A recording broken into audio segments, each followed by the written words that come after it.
Greetings, you bleary-eyed history buffs and midnight masochists. Welcome back to our gleeful gallop through the cesspool of the past, where we prove your worst Tinder date is a 5-star getaway compared to the daily drudge of a 16th century court lady. I'm your sleep-deprived storyteller, here to hurl you into the corset-clad calamity of Miss Seraphina Blackwood, a 19-year-old optimist about to learn that living the dream in 1547 means signing up to be a sparkly doormat for royals who think empathy is a type of stew. Snuggle into your blankets, fluff those pillows, and brace for a tale so grim it makes a tax audit feel like a tickle fight. Meet Seraphina, all doe-eyed and gripping her rosary like it's a medieval stress ball en route to Ravenshollow Palace. She's picturing herself sipping tea with queens and maybe catching a duke's eye. Reality check, the only thing she's catching is a crash course in why sewers were a game changer. Before we dive into this satin-wrapped dumpster. Fire, take a deep breath. Cherish that air, because where we're headed, breathing is a luxury, and fainting from a corset tighter than a miser's purse is just another Wednesday. Think you'd survive? Ask yourself, can you stand frozen for 6 hours while a noble nitpicks your nostril? Flare your heartbeat and your sheer nerve to be alive, all while your ribs are being crushed into origami by a gown that's basically a guillotine with ruffles. No, neither could most folks, but that's what made it a riot for the Tudor elite. Our tale begins with Seraphina rattling along in a carriage that's less royal transport and more wooden crate built to dislodge your spine. It's 1547, and suspension tech is as sophisticated as a drunk mule. Every pothole roughly the size of a small coffin launches Seraphina skyward, her rosary, the only thing keeping her from a concussion. Her travel pal is Aunt Margaret Blackwood, a woman with the charm of a soggy biscuit and a face that screams, "I'm judging you." For 3 days, Margaret's been dishing out bangers like, "Keep your trap shut unless a lord farts your name. Don't eyeball anyone with a fancier hat. And if you shame the Blackwoods, I'll wed you to a goat herder who bets his flock on arm wrestling." Seraphina's too meek to ask what shame means, but she's betting it includes sneezing or having opinions. The carriage stinks of wet wool horse funk, and what Seraphina hopes is just rancid cheese from their snacks. Her stomach's doing cartwheels, and she's unsure if it's the road or the creeping dread that her entire courtly value will rest on her ability to pour wine without yeeting it into a baron's lap. Fun fact, that's trickier than it sounds when you're living on turnips and anxiety. When Ravenshollow Palace finally looms ahead, Seraphina gasps. It's all soaring spires and twinkly windows like a fairy tale castle if the fairy tale was written by a sociopath. Looks nice, doesn't it? Margaret sneers, wrestling with her hood, which seems to have a personal vendetta, built on the shattered hopes of morons who thought court was a glow-up. Seraphina's too dazzled to clock the red flag, dreaming of waltzing through feasts instead of, say, dodging chamberpot duty. They roll into the courtyard, and bam, the smell hits like a slap with a fish. Forget lavender fields. This is a cocktail of BO, horse dung, kitchen slop, and the unmistakable tang of plumbing? What's that? Margaret quips. Welcome to Eden. Hot tip, breathe through your teeth for a month, or you'll either toughen up or keel over. Problem solved either way. Seraphina steps out, and her dress instantly becomes a canvas for dust, and please God, let that be mud. Her trunk, home to her spare shift, and Mom's prayer book, gets chucked onto the gravel, already bashed, like it offended the driver. The courtyard is pandemonium like a medieval mosh pit. Servants scamper like mice dodging a cat convention, while nobles swagger with the smugness of folks who've never been told maybe chill. Horses shriek, carts crash, and someone's barking orders like they're one tantrum from beheading the staff. Margaret declares Lady Margaret Blackwood and Miss Seraphina Blackwood here to serve Her Majesty, to a stressed-out dude in fancy threads who's wrangling a scroll longer than a wizard's beard. He's clearly seconds from snapping and tossing everyone into the moat. "Blackwood girl got it," he mutters, eyeing his scroll. "Lady Morgana Ashworth will handle your orientation." The way he says orientation sounds like he's sending her to a butcher who moonlights as a loan shark. Seraphina's clueless about what's next, but she's already regretting every decision that landed her here. Buckle up, because her courtly crash course is about to teach her that glamour means surviving a gauntlet of snark starvation and not accidentally spiking the queen's soup. Enter Lady Morgana Ashworth, materializing like she's been summoned by a demonic PowerPoint presentation, which, given Ravenshollow's vibe of casual sorcery, might actually be how things work around here. She's pushing 40 maybe, but her face is stuck in that noble limbo of looking both timeless and like it's been pickled in privilege since the Crusades. Her black velvet gown costs more than Seraphina's entire family estate, and her smile is as cozy as a polar bear's hug in a blizzard. Miss Blackwood Morgana drawls, eyeing Seraphina like she's a slightly disappointing cabbage at a farmer's market. What a pastoral aesthetic. We'll need to fix that, won't we? This isn't a question, it's a royal decree wrapped in shade, and Seraphina's too busy panicking to even attempt a reply. Aunt Margaret dips into a curtsy that screams, "I'm polite, but I could ruin you cooing, Lady Morgana. I leave my niece in your expert claws. She's trained in all the fancy stuff." Morgana's eyebrow arches, like it's auditioning for the role of skeptical villain. Is she now? We'll see about that. Move it, kid. Your crash course in misery starts now. Margaret gives Seraphina a pat that's less good luck and more sorry about the guillotine, then bolts back to her carriage faster than you can say abandonment issues. The wheels are spinning before Seraphina realizes she's been ditched in what's basically a glittery gulag where the jailers wear satin and the torture tools are labeled couture. Morgana strides off without a glance, and Seraphina scrambles to keep up, learning lesson 1, everything's a trap. Lag behind. You're disrespectful. Hustle too fast. You're a tryhard. Match her pace with perfect posture, a neutral face, and the grace of a mute swan. Congrats, that's the goal. Good luck figuring out what perfect means after you've already flunked. Call me Lady Morgana. At all times, she barks as they weave through corridors clearly designed to make intruders give up and starve in a corner. Speak only when I say so, and then just nod or beg for something critical like air. Questions about anything but your chores are a one-way ticket to Regretville. They pass chambers so lavish they make Versailles look like a budget Airbnb. Tapestries of saints getting creatively yeeted by fate adorn the walls, which Seraphina tries not to read as a sneak preview of her next 6 months. Servants flatten against the stone, like they're dodging a dragon eyes glued to the floor, as if catching Morgana's gaze might turn them to ash. The palace is home to about 400 souls. Morgana drones, sounding like she's reading the world's most depressing grocery list. Royals, their posse nobles with their fan clubs, servants, guards, priests, and a gaggle of freeloaders who contribute nothing but vibes. You're now a cog in this chaotic machine, vital yet as disposable as last week's mutton. Get used to it. They arrive at Seraphina's new room, which is what you'd call cozy if you were drunk, and what you'd call a glorified broom closet if you were sober.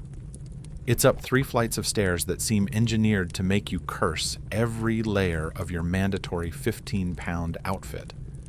Inside, 4 beds with mattresses stuffed with what might have been hay in a past life, and a window showcasing the palace's trash heap, which explains the room's signature scent of eau de garbage.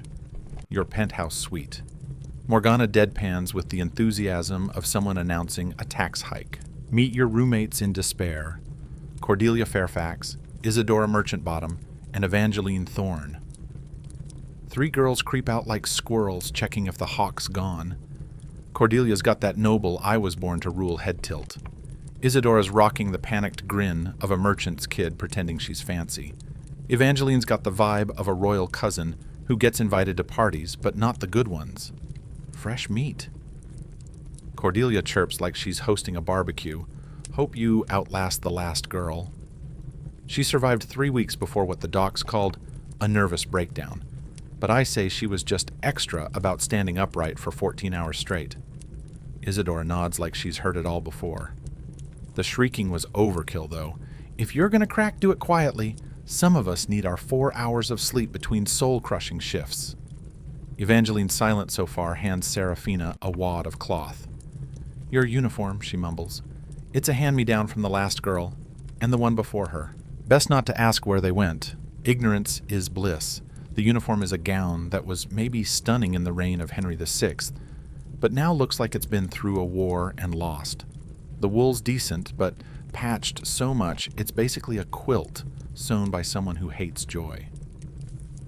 The bodice has stains, Seraphina prays, are wine, and the sleeves have been altered so often they're having an existential crisis. It's tight up top, Cordelia notes, like she's critiquing a bad Tinder bio.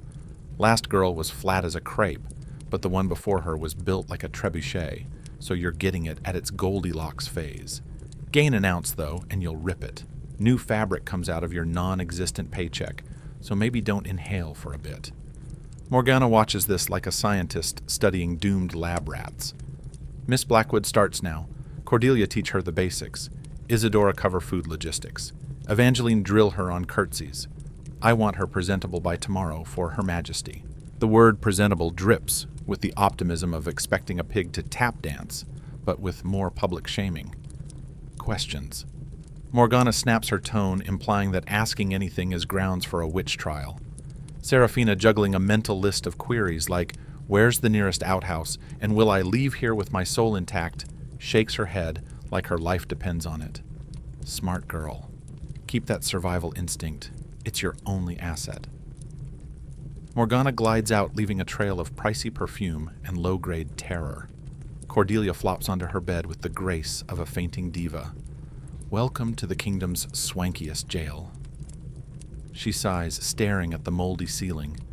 The grub's garbage, the crew's sketchy, and the work conditions would make a pirate quit. But the dresses are divine if you're into wearable Iron Maidens, and hey, you might catch a beheading for some light entertainment. Isadora starts rummaging through a tiny chest by her bed like she's on a medieval episode of Hoarders.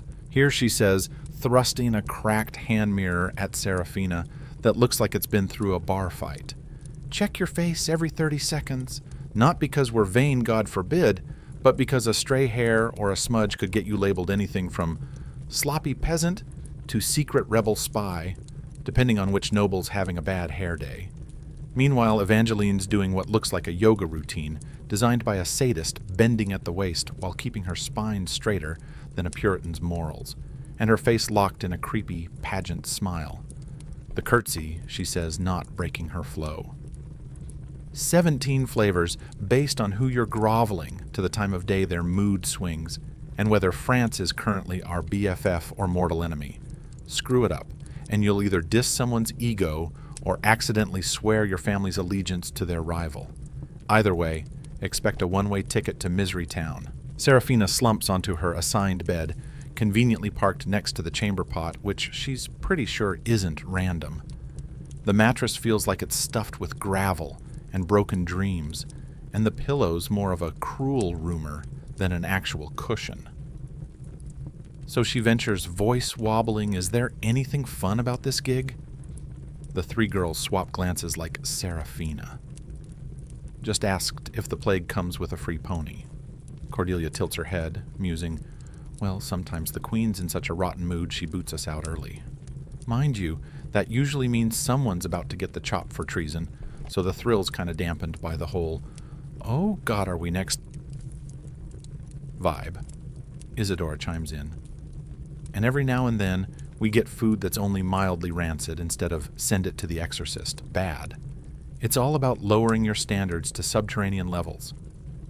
Evangeline pauses her curtsy marathon to flash a smile that's about as warm as a dungeon floor. Stick around long enough and you'll build immunity to random diseases. A tolerance for feeling like you're being slowly crushed, and the ninja skill of napping while vertical. These are marketable skills for later life if you're not in an early grave. Outside bells clang across the palace grounds, a sound that could be poetic if it wasn't the medieval equivalent of a prison klaxon signaling the end of their 5-minute breather. Showtime. Cordelia says, springing up like she's got a jetpack. Let's turn you from Bumpkin, who might last till Friday, to slightly less doomed Bumpkin, Who knows which spoon is for soup and which is for fending off creepy barons? It's not a glow-up, but it's progress.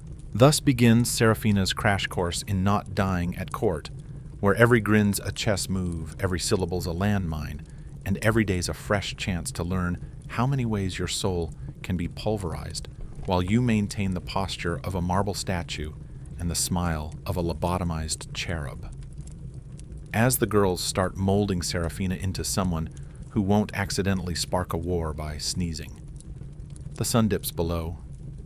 Ravenshollow painting the corridors in shadows, where hopes go to get mugged and ambitions are ground into dust, fine enough to powder the queen's cheeks.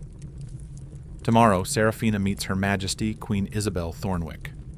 Tonight, she learns to sleep on a bed that reeks of dread and wilted flowers bunking with girls who've already mastered the art of surviving by being just invisible enough to see another sunrise. Sweet dreams.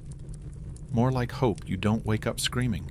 Dawn crashes into Ravenshollow Palace like a drunk bishop yeeting a cathedral bell down a spiral staircase. The actual bells kick off their 5 a.m. symphony with enough gusto to wake the dead, and Seraphina jolts upright on her mattress, a sadistic blend of straw and shattered hopes. Every muscle screams in protest, as if she spent the night being lovingly pummeled by a sack of turnips. Medieval bed's the original full-body workout nobody asked for.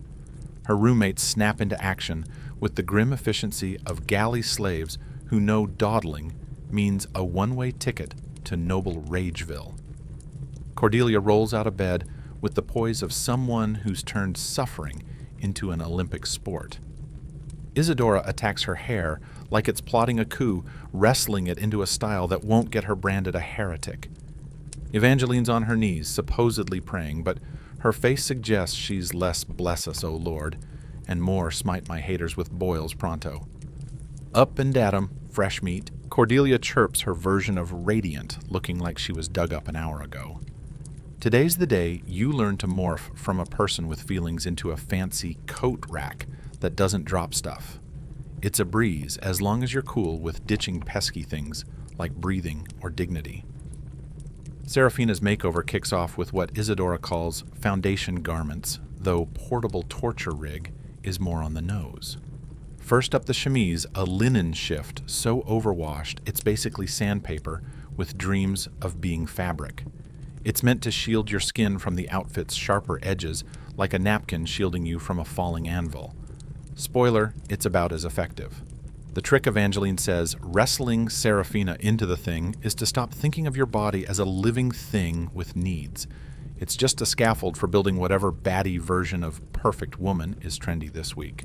Never mind that the guy who designed it probably thought women were just men with extra frills. Next comes the corset, or as Cordelia dubs it, the lung-crushing life coach. This heirloom has seen 3 generations of ladies-in-waiting sporting stains of dubious origin, frayed stitches, and what look like teeth marks near the laces. Whalebone stays are beefed up with wooden slats, making it less a garment and more a medieval battering ram with a side of agony. Here's the deal, Isadora says, threading the laces like she's disarming a bomb. Breathing's overrated. Staying conscious is nice, but not mandatory. We're aiming for a waist that says, you live on vibes and the occasional holy cracker. The lacing starts sweet like a hug from a slightly clingy aunt. Then Cordelia braces her foot on the bed frame, channels her inner oxen, and yanks like she's trying to haul a cart out of a ditch. Breathe out, Evangeline barks, and then just don't breathe in.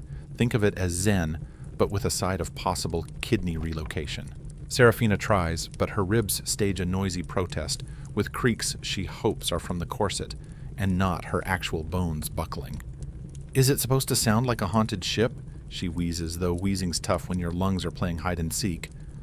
Only if it's doing its job, Cordelia beams, giving another tug that could uproot a tree. We're sculpting you into someone who looks like they've never seen bread, and maybe ditched their organs at birth. It's peak chic.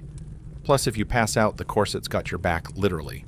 You'll stay upright like a well-dressed corpse. Up next, the farthingale, a hoop skirt monstrosity that's basically a wearable gazebo. Wire hoops draped in fabric make your skirts flare into a perfect bell, giving the vibe that you're gliding like an ethereal queen. Reality. You're trapped in a mobile cage that laughs at chairs, scoffs at stairs, and turns doorways into a high-stakes obstacle course. Move like you're floating, Evangeline coaches tying the contraption onto Seraphina. Channel a swan, one with no knees, a locked spine, and a mortal fear of tight spaces. And never ever sit without backup.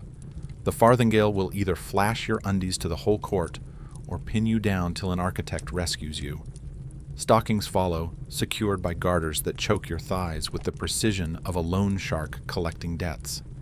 The goal legs that look like they belong on a creepy porcelain doll achieved by cutting off blood flow like it's a personal vendetta.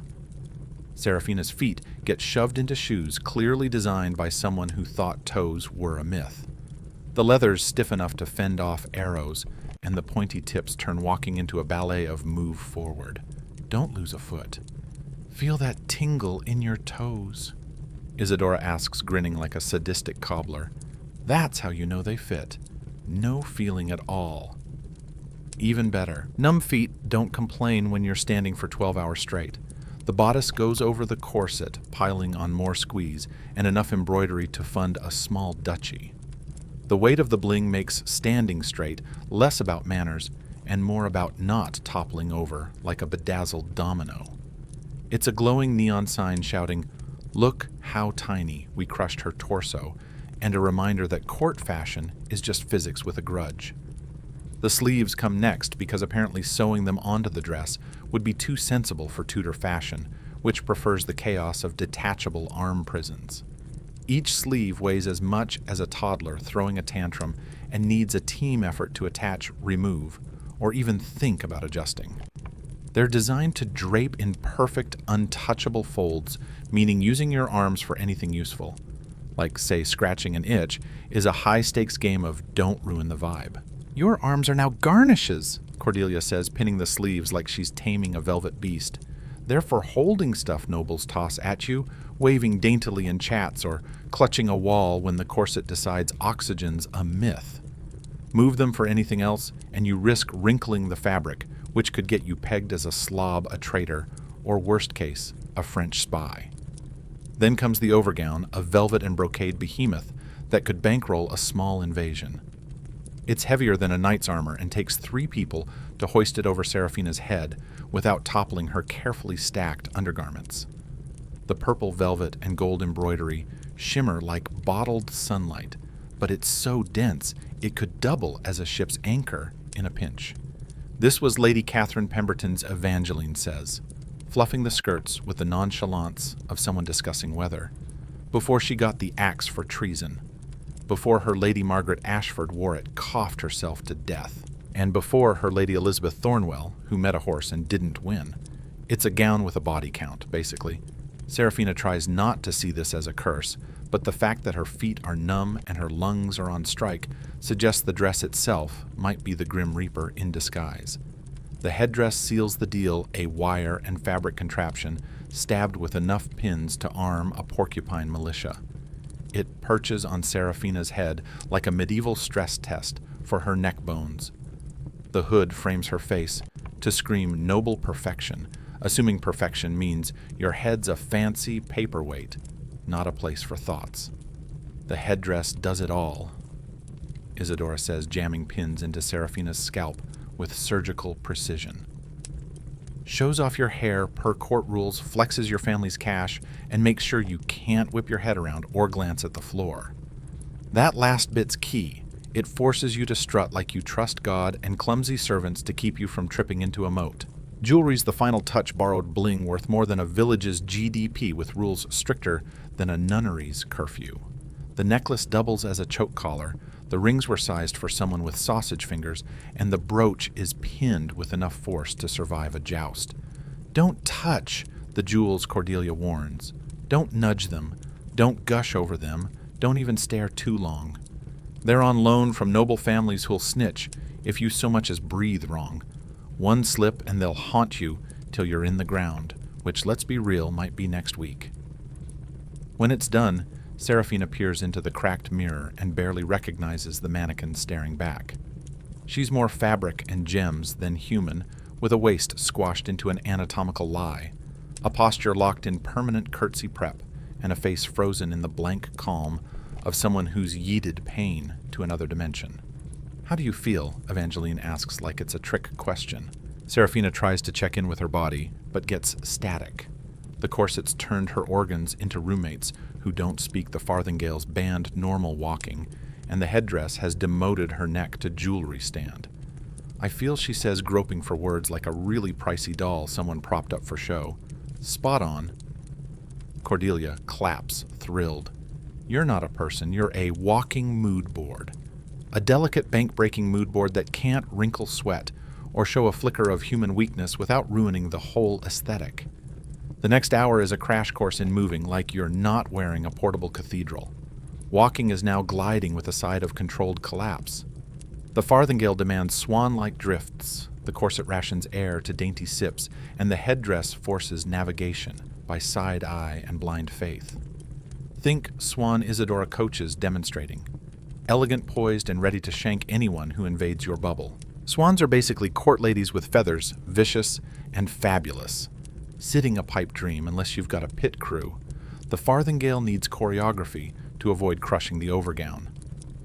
Demands constant fluffing, and the corset means bending could knock you out faster than a tavern brawl. You're wearing half a year's peasant wages, Evangeline warns. Any rip stains or sweat marks come out of your non-existent pay. So steer clear of food, wine, candles, people, pets, rain, and sunlight. Also, maybe don't exist too hard. The morning drags on with lessons in how to exist while trapped in a wearable jail cell made of fancy cloth.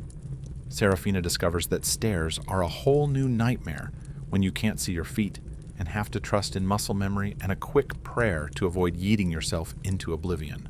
Going down is even dicier. The headdress blocks your view like a horse's blinders, and the Farthingale tilts you forward like you're auditioning for a face plant. Stairs are a spiritual journey, Cordelia says, gliding up a flight with the grace of a martyred saint. You need faith, a game plan, and a chill acceptance that you might meet your maker. Never go solo, have a buddy behind to catch you when you inevitably wobble, and someone ahead to shoo away rogue chamber pots or stray nobles. Next up, mastering the 17 curtsy variations, each tailored to noble rank time of day, and whether the court's vibe is chill or everyone's one snub from a duel. The basic curtsy demands knee bending with a spine straighter than a bishop's dogma, eyes dropped in groveling respect and balance, that defies the fact you're lugging a portable gazebo. The formal curtsy requires sinking so low your skirts puddle like a Renaissance Instagram filter poetic until you try standing back up in a corset that bans bending and a headdress that wobbles like it's plotting mutiny. "The curtsy's your Morse code," Evangeline says, nailing a version that involves holding a 7-second squat while staring at someone's boots like they hold the secrets of the universe. Too skimpy and you're rude. Too dramatic and you're mocking them. Hold it too long or too short, and you're either cocky or a secret rebel. Nail all 17 and you might not be fired by Friday. Mix them up and you'll be explaining yourself to folks who think fair trial means fun with hot pokers. The final hurdle, eating, or rather performing the high-stakes ballet of sneaking crumbs past your lips without wrecking your outfit's structural integrity. The corset vetoes leaning forward, the sleeves must never graze the table, and the headdress demands you sit like you're posing for a portrait of misery herself. Eating's a one-woman show, Isadora says daintily, nibbling a bread morsel like it's a sacred relic. Every bite's gotta be precise, classy, and so tiny you can swallow without betraying that you're chewing.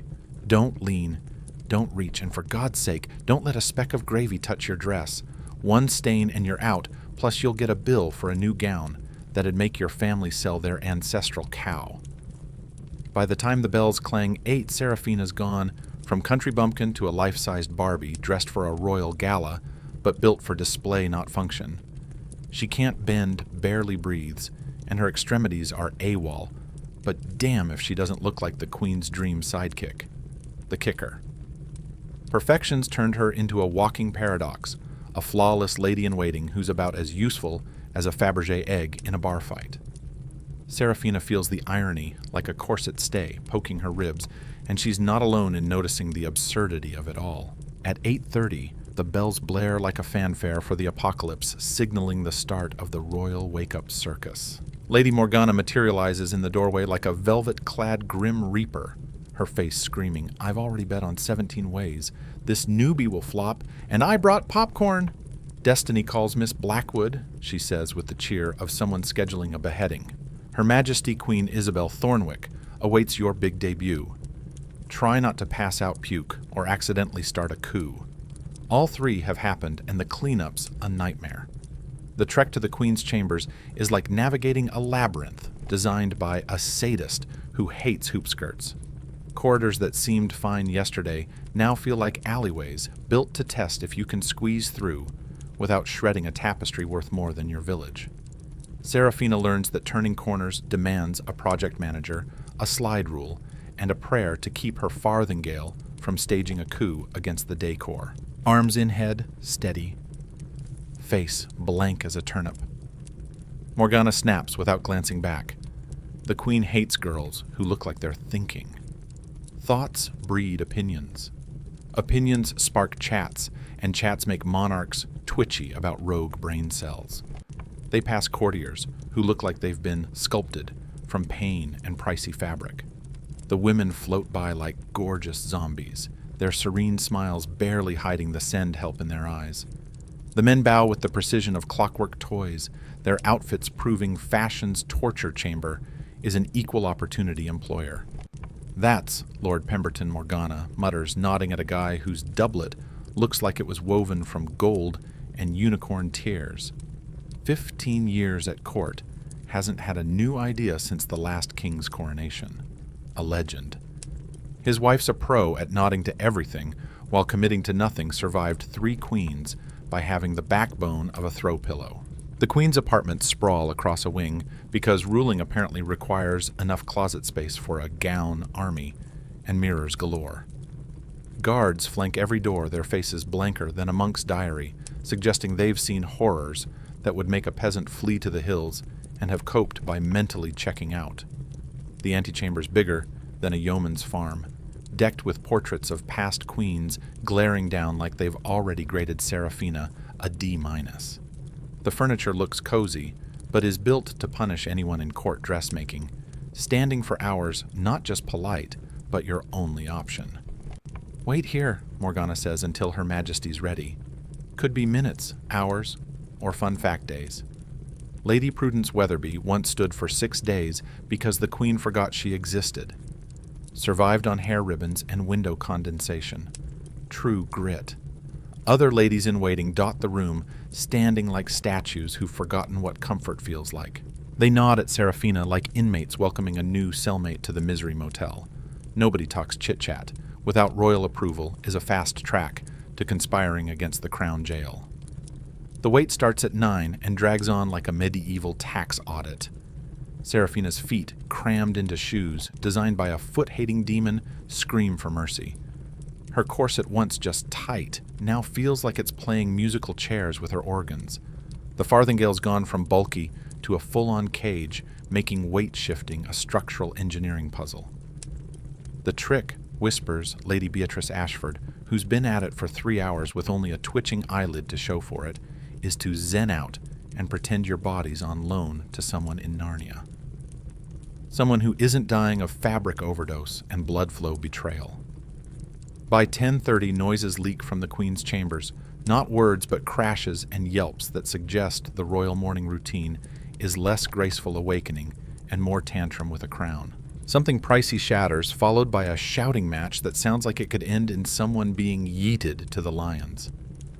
"Her Majesty's having a moment," Morgana says like she's narrating a mildly boring joust. Yesterday, the mirror made her look wan. Day before breakfast was 3 minutes late. Today, from the sound of vases meeting walls, she's beefing with the entire cosmos. The chaos ramps up more, smashing more royal rants about damp weather, overly bright candles, and the universe's audacity to not bend to her whims. A door slams so hard, the antechamber's portraits wobble. "Well now," Morgana says, smirking like she's won a bet. "Her Majesty's kicked out her morning crew. Either she's about to waltz out radiating joy and blessing us all with unicorn hugs, or she's gearing up to emotionally bulldoze everyone until she's happy again. Spoiler, it's usually the bulldozer. At 11:15, the Queen's chamber doors creak open, spitting out a gaggle of ladies-in-waiting who look like they've just survived a dragon attack. Their hair's a mess despite industrial-grade pins. Their faces are whiter than a nun's knickers, and their hands tremble like they've seen the apocalypse up close. Lady Catherine only lasted 20 minutes. One whispers to Morgana as they shuffle past. Held the hairbrush wrong, apparently it screamed, "I disrespect the crown." She's cooling her heels in the tower till further notice. Morgana nods like this is just Tuesday. The tower's lovely in June. Bit damp, rat-infested, no furniture. But Catherine's got pedigree. She'll thrive until the Queen decides between a pardon or a chop for bad brush etiquette.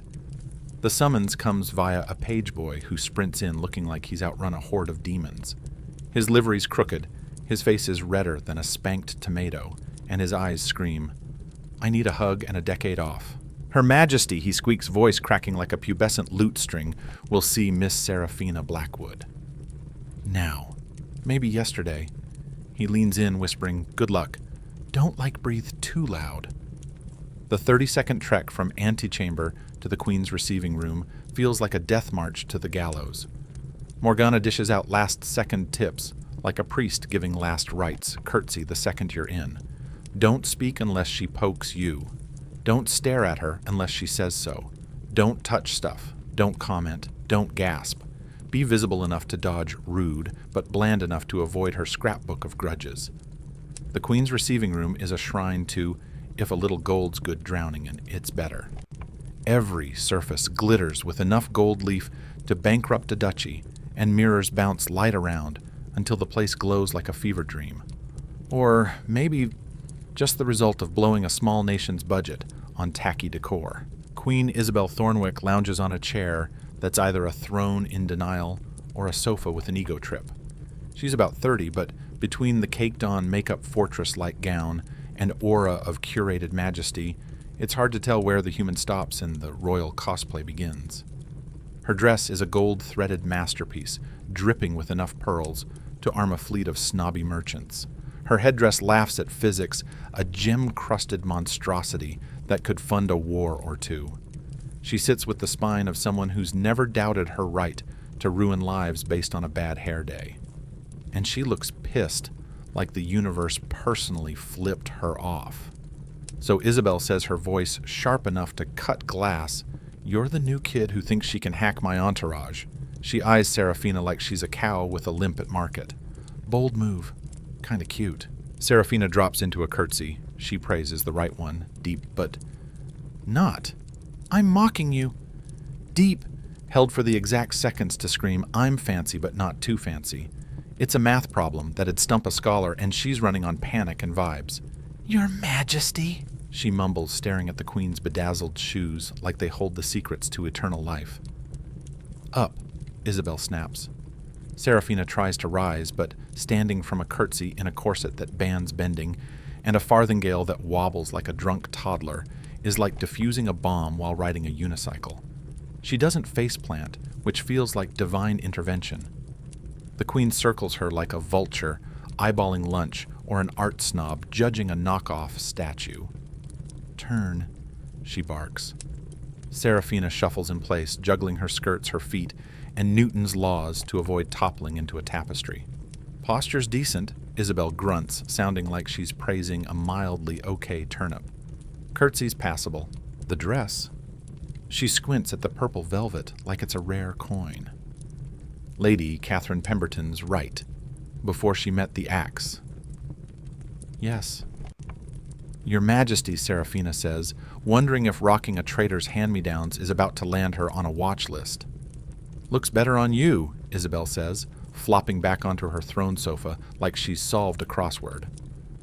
Catherine was too pasty for purple, looked like a sad eel. "You've got better vibes. Let's see if your brain's as good as your skin tone." For the next hour, Seraphina learns being a lady-in-waiting isn't the glitzy dream she pictured, but more like playing human prop with a pulse. She holds mirrors while Isabel studies her reflection like she's planning D-Day. She passes hairbrushes, jewels, hankies, and prayer books with the precision of a Swiss watchmaker. The Queen's chatter is a non-stop roast of everyone else's flaws, gripes about soggy weather, and savage takedowns of courtiers' looks, smarts, and sketchy morals. Seraphina's job. Not on cue, make pitying noises when prompted, and keep her own thoughts locked in a mental dungeon where they can't cause an international incident. Lady Pemberton's kid's been chummy with the French ambassador, Queen Isabel drawls, inspecting her nails in a mirror worth more than a Hamlet. All that cozy foreign chit-chat smells like either sketchy politics or just plain dumb. Either way, I'm keeping tabs. Seraphina emits a vague, "oh, dear" noise, clutching the Queen's prayer book at the exact angle to avoid a treason charge. And Lord Ashford's boys back at the dice, Isabel continues blowing stakes that scream either, "I'm Luck's bestie," or "math is my mortal enemy."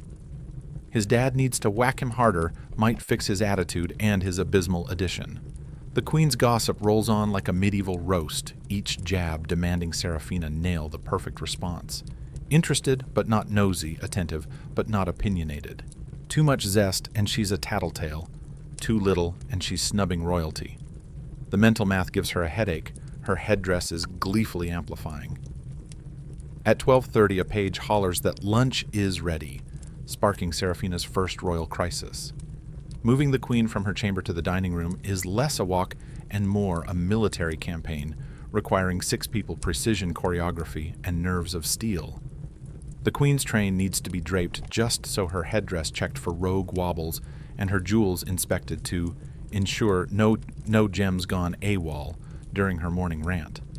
Seraphina's job: trail 3 steps behind, slightly left toting an emergency kit, a spare hanky in case the main one gets a speck of sin, a pocket mirror for spontaneous vanity, checks a perfume vial for subpar air vibes, and a prayer book for divine SOS calls. The corridor gauntlet from earlier is back now, with the added thrill of dodging tapestries while sinking 2 farthingales a royal train, and protocol stricter than a monk's vow. It's geometry that'd make Pythagoras cry. The dining chamber's a shrine to why eat when you can perform. The Queen's spot at the high table bristles with gold plates, crystal goblets and silverware fit for a cathedral heist, but her meal's so dainty it'd barely feed a posh sparrow. Seraphina parks behind the Queen's chair, clutching extra napkins, topping off the goblet when it dips below 3/4, and watching like she's guarding the crown jewels. The Queen savors 3 bites over an hour, each one prompting a TED Talk on spices, cooking crimes, or the audacity of subpar peas. Lunch wraps with Isabel, declaring it's time for afternoon prayers, cueing another parade to the private chapel. There, Seraphina spends 2 hours as a statue holding prayer books at angles to catch the light while the Queen hashes out her beef with God. By 4, Seraphina's feet have transcended pain into a zen state of existential torment. Her back screams from lugging a wearable cathedral, her hands are numb from gripping delicate props, and her face aches from 6 hours of fake fascination. The Queen, meanwhile, looks as fresh as a daisy, either blessed with mutant endurance or siphoning her exhaustion into her minions like a royal vampire. "You did fine," Isabel says, as prayers end, which in Queen speak is practically a knighthood. "Keep it up. Don't screw it up." With that glowing review, Seraphina's first day as a lady-in-waiting wraps. She's dodged the chopping block, the dungeon, and public shaming, a trifecta of success that'll have to fuel her through whatever fresh hell tomorrow chucks her way. Seraphina's first day high lasts about as long as it takes to limp back to her shared closet or chamber, where she learns that winning at court just means you haven't been fired, flogged, or fed to the hounds yet. Cordelia greets her with a grin reserved for lunatics who've just signed up for a lava bath. "Still breathing cute," she says, wrestling Seraphina out of her dress, a contraption that could double as a siege weapon. Day 1's like clearing the first hurdle in a race where the rest are flaming. Some are feral pigs, and the finish line's a myth. Isadora, stitching a tear in her sleeve that looks like it met a vengeful candelabra, nods like a sage. "Tomorrow's the real deal. You're not a shiny new toy anymore, just another chair the queen expects to work perfectly without ever noticing it exists. Evangeline, scribbling a letter with a hand shakier than a caffeinated chicken, glances up. Oh, and word's out you didn't faint puke or call anyone a twit during your debut. Congrats. You're now interesting the courtly equivalent of painting a bullseye on your face and shouting, "Aim here." By morning, Seraphina's anonymity is as dead as last week's mutton. En route to the Queen's chambers, she feels eyes tracking her, like she's a rogue cannonball or a particularly juicy scandal. Courtiers who ignored her yesterday now stare whispers, trailing her like a bad smell. Snippets float by, new Blackwood lass, kinda cute in a farm girl way. How long till she... It's too vague to pin down, but creepy enough to make her want to hide under a tapestry. At court, attention's a currency, gossip's a dagger, and being noticed is like strutting around with a neon stab me sign. Day 2's a rerun of Day 1, endless standing, holding props, and faking fascination, while Queen Isabel rants about everyone's shortcomings. But today, visitors crash the party, and visitors are to court what glitter is to a craft project messy and impossible to avoid. The first shows up during the morning primpathon, where Seraphina's juggling mirrors, while Isabel gripes about her hair's betrayal, her skin's audacity, and the universe's failure to make her a literal goddess. A page squeaks that Lord Damien Ravencrest wants a chat, and the Queen flips from cranky tyrant to charm machine faster than you can say public relations.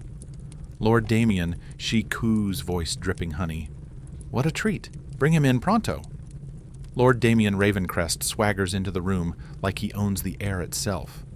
He's about 25, with the strut of someone born with a silver spoon, a gold vault, and the belief that the world's his personal playground. His doublet's pricier than a small castle, and his bling sparkles like it's screaming bow peasants. Also, Seraphina notes with a plummeting stomach he's stupidly hot. Think Greek god with a trust fund or a portrait painter on the payroll. Your Majesty, he says, bowing with a mix of deference, and aren't you lucky I showed up vibes? You're glowing as always. Isabel laps up the flattery like a cat with cream, her smile practically audible. Lord Damien, you rogue, you'll ruin me with compliments. Keep going.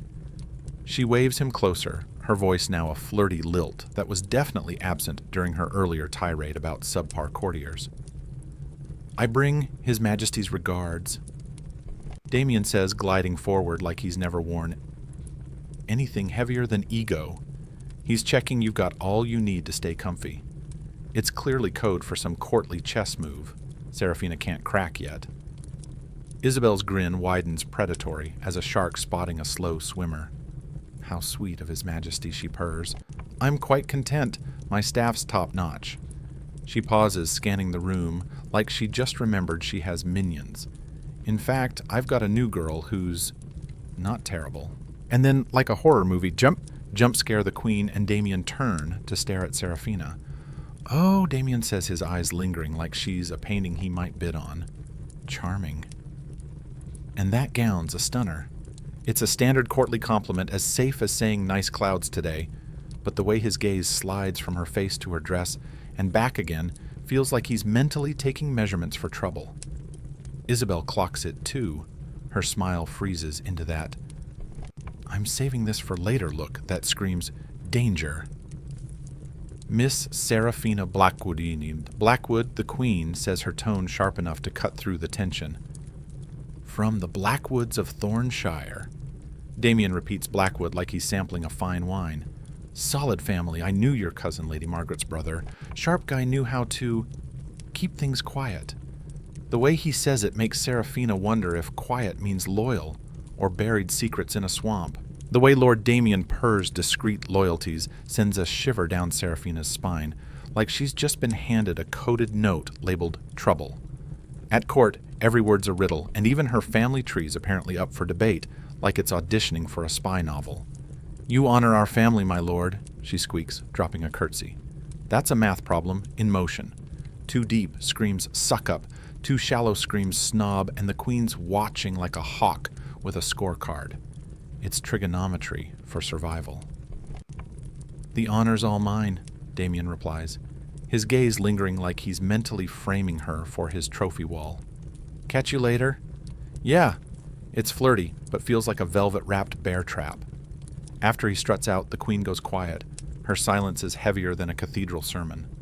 She studies Seraphina like she's a puzzle with a missing piece, and Seraphina's sweating under her corset, wondering if she's just been flagged as problematic. Lord Damien's quite the charmer, Isabel muses during afternoon prayers, while Seraphina holds her prayer book at an angle that'd make a surveyor proud. Pretty cute, right? It's a landmine disguised as girl talk. Gush too much, and she's a noble chasing floozy. Disagree, and she's either blind or picking a fight. Ignore it, and she's snubbing the queen's chit-chat. He seems very noble. Your Majesty, Seraphina hedges, aiming for the bland safety of a diplomatic dodge. Indeed, the Ravencrests are loyal as old hounds. Isabel says, her voice sweet, but sharp, like a poisoned cupcake, though young studs like him get sidetracked by a cute face. That kind of drama's a headache for everyone. It's a warning, soft as silk, but with the weight of a royal guillotine, hinting that Seraphina better not be the cute face causing a ruckus. The afternoon tosses in another curveball when Seraphina is sent on a fetch quest for the exact shade of blue thread for the queen's embroidery, because heaven forbid the Virgin Mary's robes look slightly teal. On her way back through a sneaky back corridor, think servants and shady deals only, she's ambushed by Sir Marcus Blackthorne. He's pushing 40, ruggedly handsome, like he's actually swung a sword outside of cosplay and dressed rich, but not flashy, which screams either, I'm secure or I'm a walking red flag. Probably both. Miss Blackwood, he says, sliding into her path like a bouncer at a dodgy tavern. Fancy meeting you here. Yeah, right. This hallway's so obscure it's practically a secret lair, and his bumping into her reeks of premeditation creepier than a haunted crypt. Sir Marcus, she replies, curtsying, because skipping protocol could get her labeled anything from rude to revolutionary. Afternoon. Got a sec? He asks, edging closer in a way that's casual, but pins her between him and the wall, like a butterfly in a collector's case. Want to chat about your family and shared hobbies. The way he says shared hobbies drips with subtext, like he's offering her a timeshare in Treason Town. Every nerve in Seraphina's body screams, this is how people vanish into moats. I'm flattered, Sir Marcus, she says, heart racing, but I'm about as interesting as a sack of turnips. He smirks, eyes cold as a dungeon floor. Oh, I bet you're selling yourself short. The Blackwoods are sharp-eyed, and your gig with the Queen puts you in prime eavesdropping territory. That's gold for folks who like insider tips. He's recruiting her to snoop, not in so many words, but the hint's clearer than a cathedral bell. He wants dirt on the Queen's moods chats, maybe her breakfast order. I'm sure I don't follow, Seraphina says, playing dumb while knowing they both know she's not. Of course, he says, all charm and menace. But if you stumble across juicy tidbits, I'm your guy. Some of us prioritize the kingdom's big picture over fangirling one person.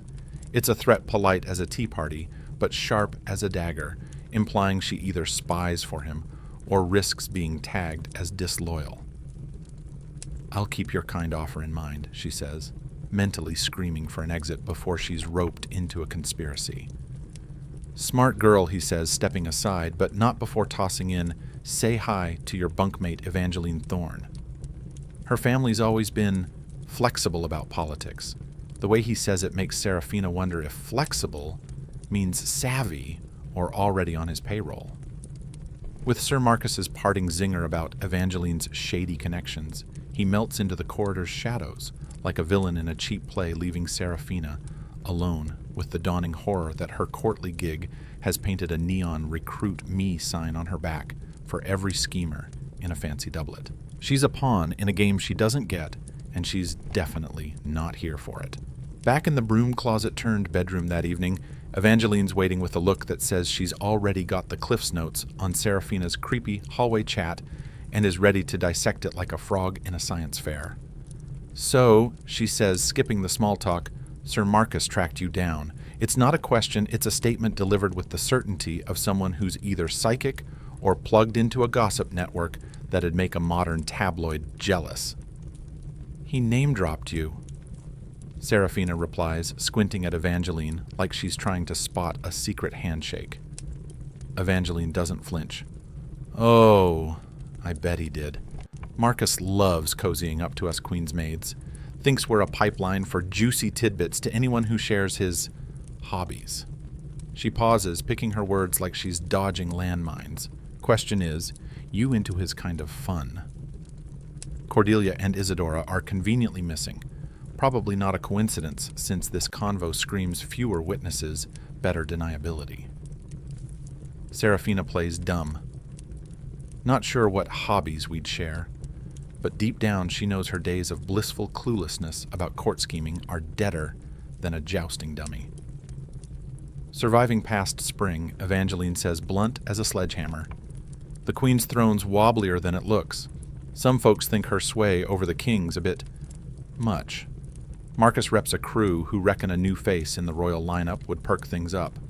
The words land like a cannonball. They're plotting to yeet the Queen, not via old age or a cozy retirement, but the kind of backstabbing that ends with heads on pikes and dramatic ballads.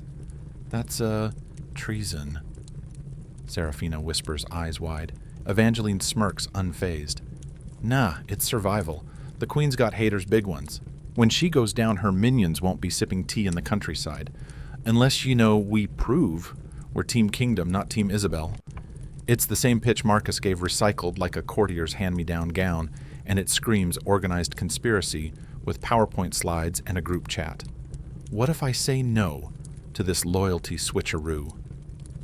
Seraphina asks, bracing for the worst. Evangeline's smile turns wistful, which is scarier than any villainous cackle. Then you'll probably crash with her. Not with a bang, nothing so flashy. More like a quiet, oops, she caught the plague, or whoops, fell in the moat. The how changes, but the ending's always curtains. That's the end of the TED Talk. Evangeline dives back into her embroidery, like they've been debating thread colors, leaving Seraphina to stew in the fact that she's now a reluctant contestant in a deadly game of Guess the Traitor. That night, sprawled on her lumpy bed, she stares at the moldy ceiling while Cordelia snores like a tipsy bard, and Isadora mumbles dreamland nonsense. Her brain's a whirlwind. Lord Damien's flirty but shady vibe might be a crush or a coup.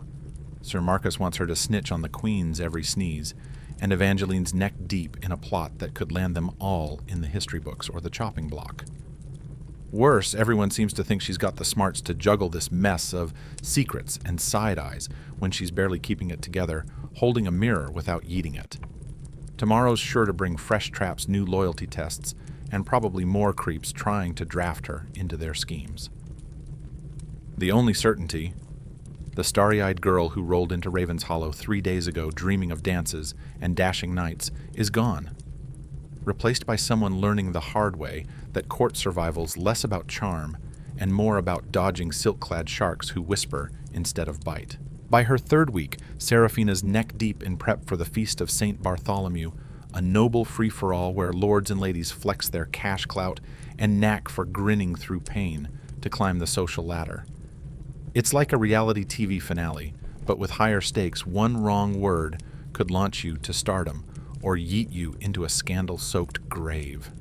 Feast days are when egos go boom, Cordelia says, stuffing Seraphina into a gown once worn by Lady Anne Pemberton, who got the axe for allegedly having a heart-to-heart with a shady cat.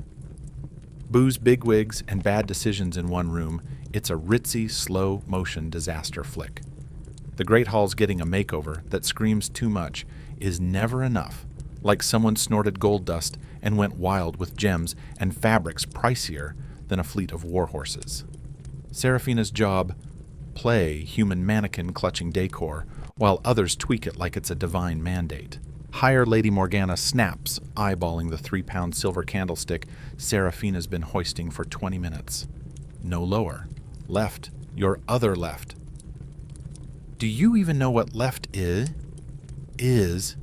Seraphina's shoulders are screaming mutiny, but nobody cares when a candlestick's ego's on the line. The setup's also a playground for court schemers to play Risk with real lives. Seraphina overhears table talk that sounds like it's about centerpieces, but is really code for alliances, betrothals, or snagging a seat near the royals to snoop on state secrets. The Pembertons go by the musicians, declares Lady Vivian Montclair, the Queen's social nemesis with the focus of a general plotting D-Day. Their daughter sings like a goose in a headlock lutes will cover her crimes. Plus, Lady Catherine's been big-upping her family's crown ties. A noisy seat'll slap her back in line. She glares at the seating chart like it's her mortal enemy, while Seraphina holding it prays she doesn't get caught in the crossfire. Seating drama's nastier than a trade war and twice as complicated. Every spot's a power move, every neighbor a friend or a foe, every empty chair a snub or a jackpot. Seraphina clutches charts as ladies bicker over whether Lord Ashford's nephew, chatting up the French ambassador's wife, will seal a deal, spark a wedding, or ignite a feud that'll end in duels and bad poetry. Her role as a glorified easel gives her VIP access to the intrigue, but knowing the tea without the power to spill it feels like holding a winning lottery ticket in a locked vault. She catches Lady Vivian rigging seats to force the Queen's crew to mingle with her loudest haters, petty warfare at its finest. Sir Marcus Blackthorne huddles with some sketchy lords plotting quiet chats about shared vibes that scream conspiracy. And Lord Damien Ravencrest scopes the setup with a laser focus on Seraphina's post, which feels like a wolf eyeing a particularly plump sheep. Miss Blackwood Damien purrs sidling up while she's stuck holding a floral monstrosity. Morgana's debating for the high table. Nice to see you again. Court life treating you right. They're in view of 20 gossips, Morgana included, so every word's about to be picked apart like a vulture on roadkill. Yes, my lord, Seraphina says, channeling the charm of a tax form. Her Majesty's squad is schooling me in top-tier service. Oh, I bet. The Queen's got standards, he says, fake admiring the flowers, while giving her face the kind of stare that makes her want to dive into the bouquet. Say you free for a garden walk tomorrow. The late summer blooms are to die for. It's a chill invite that could be harmless, or the first step to a romance that'll land her shamed, shipped off, or 6 feet under. Given the graveyard of ladies-in-waiting who caught noble winks, she's betting on coffin. I'm glued to Her Majesty's whims, she says, dodging like her life's on the line, which, let's be real, it might be. My schedule's her call. Damien's grin screams he's already got this in the bag. Sure, but a quick stroll, fresh air's healthy. I'd bet the Queen's all for her girls getting some sun. His smugness makes her wonder if he's got a royal loophole, or just a knack for twisting arms, and either way, her gut's yelling abort mission. Lady Morgana, who's been fake fussing over flowers while eavesdropping like a hawk with a vendetta, slides in with a voice smoother than poisoned syrup. How sweet of you to worry about Miss Blackwood's health, Lord Damien.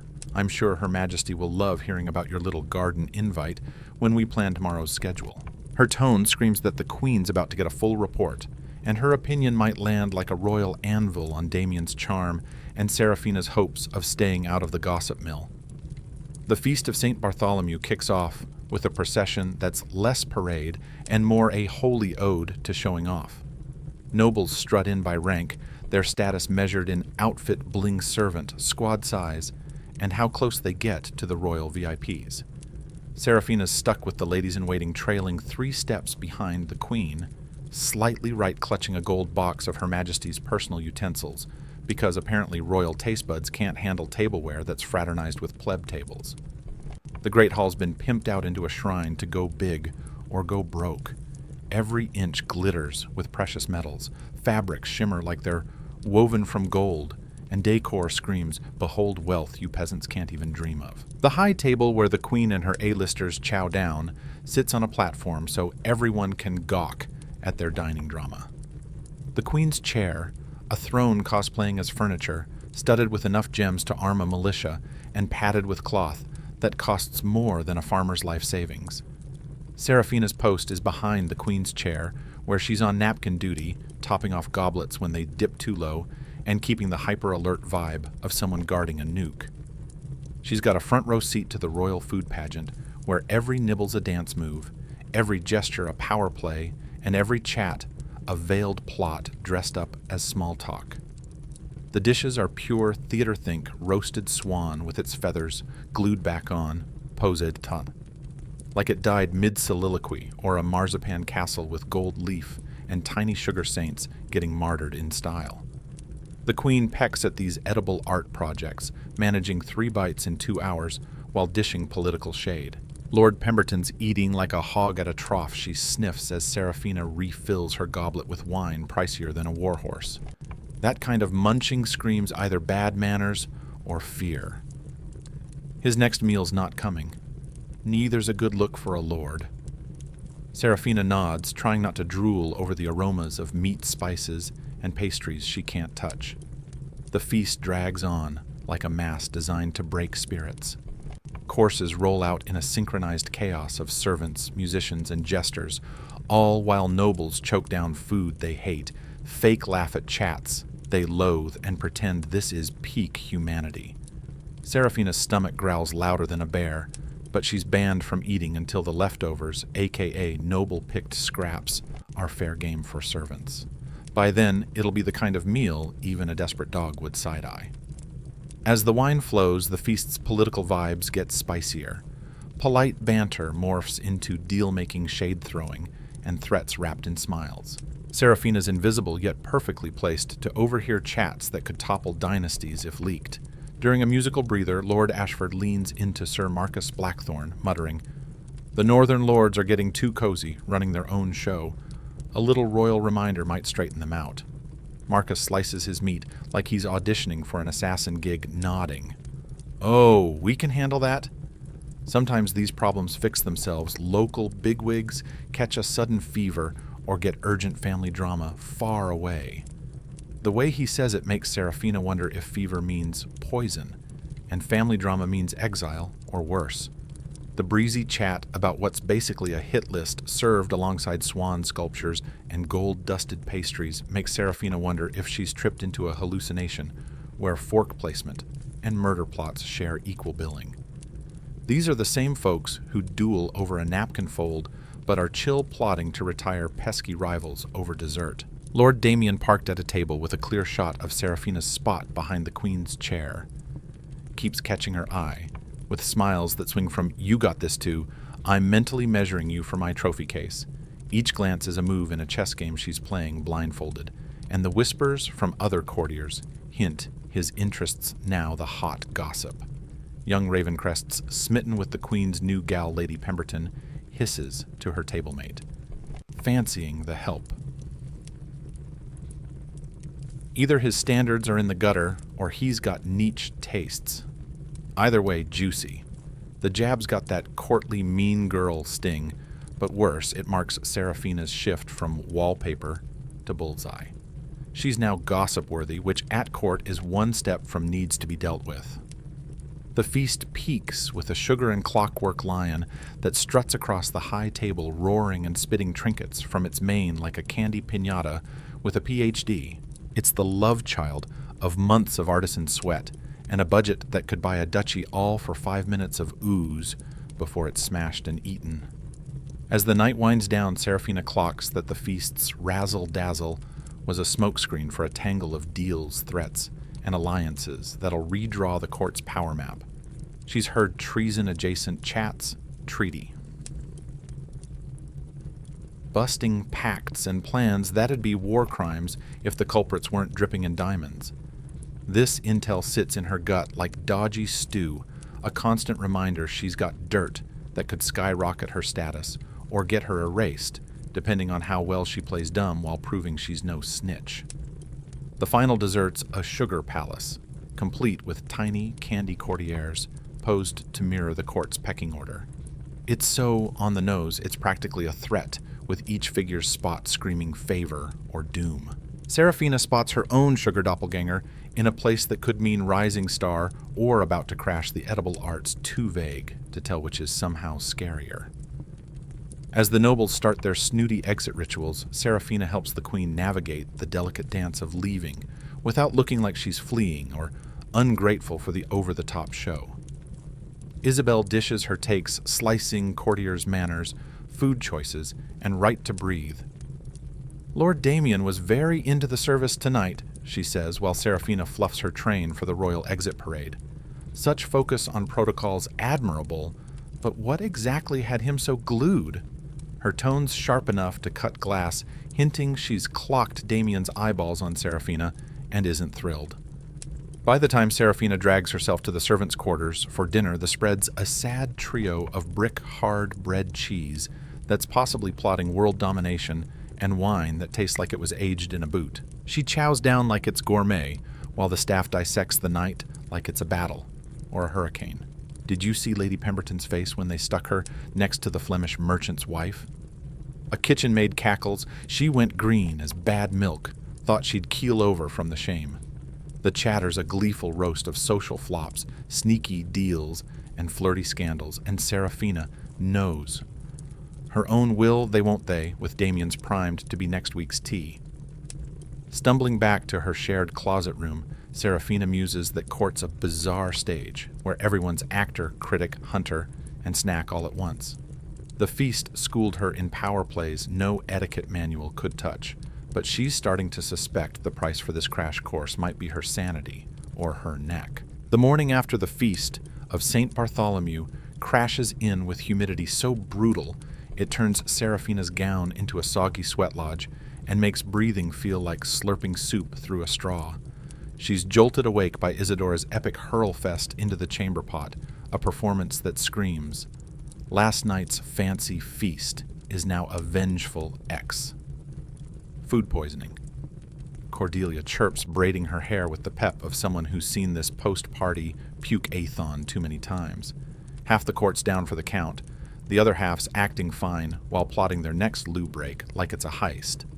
Evangeline, looking like a vampire with a hangover, spares Isidora a glance as warm as a tax bill. She ate the jellied eels, stunning on the plate, but they've been festering in the kitchen since yesterday's sunrise in this oven. Cooks probably dodged them, but nobody warns the toffs about gut grenades. The palace kitchen's buried in the basement, where heat pools like lava are a bacterial rave, and dishes prepped hours early for Instagram-worthy flair hit the table more toxic than tasty. Seraphina's tummy's doing backflips, maybe from the servant scraps or the stress of dodging courtly traps, but either way, every move's a dice roll against a public barf-o-rama. Queen Isabel's morning drill marches on like a holy crusade, even though Her Majesty's got the pallor of someone losing a cage match with her own insides. Her face is waxy as a cheap candle, but royal swagger demands she hide the urge to sprint for the nearest privy. Miss Blackwood she grinds out, while Seraphina fumbles with her headdress. Today's agenda needs stretch. We might pivot due to unforeseen vibes. Translation: everyone's puking, but we're playing it cool while staking out exits for a digestive jailbreak. Drama number 1 hits when Lady Catherine Fairfax pulls a swoon so extra during prayers she could star in a soap opera. Servants cart her out of the chapel, juggling dignity with what's clearly corset-strangled lungs plus a food poisoning TKO. She keeps textbook posture while out cold, either a manners maniac or halfway to a mummy. Call the doc. The queen snaps her own sickly tint, screaming she's next in line for a sickbed. Tell her folks she's got a feminine funk needing rest. The palace quack shambles in a guy whose medical motto is bleed, purge, pray, or you're morally bankrupt. He's got the strut of someone who thinks every ailment folds to a good draining. He squints at Catherine's face, pokes her wrist, and mumbles Latin like he's summoning a demon. Humor's gone rogue, he declares. Too much yellow bile from pigging out and dodgy virtue. Bloodletting wormwood mercury, flush bread and water diet till she's cleansed. This cure sounds like a one-way ticket to the crypt, but nobody blinks except maybe Catherine, who's too zonked to protest. He slaps leeches on her like he's bedazzling a purse using blood flow theories shakier than a drunk tightrope walker. The leeches, plump and smug, are the room's healthiest crew, hinting they might be the real MDs here. They'll suck out the poison, he says, placing them like a sniper, picking targets. If she's got enough saintly mojo, she'll bounce back, blaming her woes on sin instead of say eels that sat in a sauna with zero hygiene, keeps docs rich and patients pushing daisies. Blaming a tummy tantrum on sketchy morals instead of, say, scarfing food that's been festering in a sweaty kitchen for 18 hours handled by folks who think hand-washing's optional sums up the quackery that's kept court docs rolling in gold while patients roll into graves. Seraphina gawks at this medical train wreck, clutching tools that look more like dungeon props, knives, potions that reek like they could melt bricks, and a tiny hammer she's too scared to question. By afternoon, it's obvious Lady Catherine's not the only one hit. The palace hums with tales of courtiers, servants, and even guards battling everything from mild gut grumbles to full-on biohazard blowouts. French ambassadors' wives burning up Lady Morgana reports propping up the wobbly queen for public showtime. Lord Pemberton's heirs exhausted in his room, and 3 kitchen maids vanished, either hurling or hightailing it out of here. Queen Isabel's crisis playbook is pure royalty. Deny the plague exists, while everyone drops like flies in a bad play. We're sticking to the plan, she declares, with the doomed pep of a general whose troops are bolting. Today's lineup includes a garden party with foreign VIPs who'd take a rain check as a diplomatic slap. That half the guests are too busy barfing to stand. Pfft. Optics, trump organs. Seraphina's roped into being a walking ER lugging smelling salts, hankies boozy. Medicine and what Morgana dubs emergency gear, aka a panic pack for public poop disasters. The garden party's a bizarre ballet of folks faking health while eyeing escape routes like they're plotting a heist. Chats are timed to avoid downwind disasters, and courtly bows are cut short to keep everyone at a safe, non-whiffy distance. Lady Pemberton's looking rough, the Queen muses, watching a noblewoman wobble through grace while losing a multi-front war with her insides. Such duties noble, but maybe she'd shine brighter. In bed. It's the closest Isabel gets to saying go home, you're sick, without admitting the feast's leftovers were basically war crimes on a plate. Lord Damien, one of the few not reenacting a plague scene, struts through the chaos like he's got a stomach of steel or a cheat sheet on which dishes weren't laced with doom. He seizes the moment to corner Seraphina, his charm dialed to 11, while she's stuck helping a lady who's gone greener than a lime. Miss Blackwood, he purrs. Fancy seeing you not puking when everyone else is down. Lucky girl. His immunity makes her squint. Did he dodge the bad eels by chance know the safe picks, or have an insider tip on what wasn't a culinary landmine?